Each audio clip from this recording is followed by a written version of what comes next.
Good morning, and welcome to another edition of Macro Now, set to be released every Monday morning. Today is Monday, January 25th, 2021.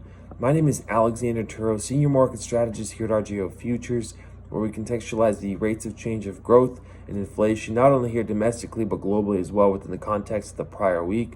So with that said, we'll start with global currency market. We have the US dollar index down another minus 0.6% last week and continues to signal bearish on both a 15-day as well as in a 90-day trend duration. You have the euro versus the US dollar up 0.7% last week, taking its 3-month gain now to 3.0% as it continues to signal bullish on a 90-day trend duration. You have the Japanese yen versus the US dollar appreciated 0.1% last week and continues to signal bullish on both a 15-day as well as on a 90-day trend duration. And then you have the British pound versus the US dollar up another 0.7% last week, taking its gain now in the last 3 months to 4.6% as it continues to signal bullish on a 90-day trend duration as well.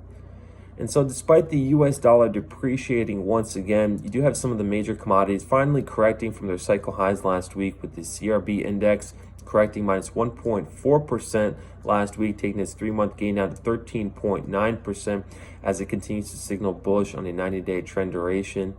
You have WTI oil correct minus 0.3% last week, taking its 1 and 3-month inflation now to 10.8% and 26.0% respectively. And taking a look at something in the agricultural sector and corn, that corrected minus 5.8%, taking its 1 and 3-month inflation down to 12.9% and 19.7% respectively. But don't note that there isn't any inflation as you take a look at something like lumber. That inflated 20.1% last week, taking its 3-month inflation out of 73.6%.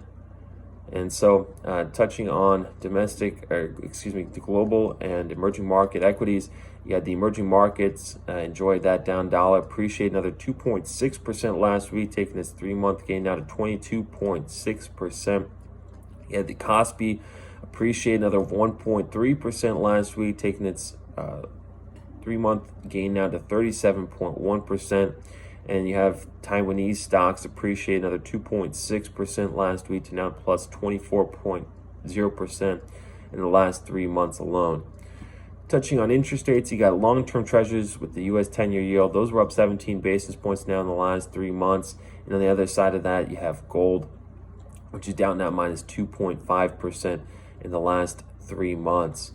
And so here, what you want to take a look at and pay attention to is the particular. The particular here is the US dollar as well as the VIX, with both probing the low end of their respective ranges on Friday, with the VIX right around that 2021 handle, and then the US dollar signaling a higher low for the first time.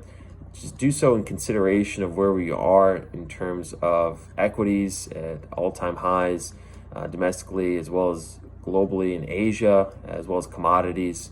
And so if you have any questions or would like to follow up, please feel free to reach out to me directly. Otherwise, thank you for listening and keep your head about there.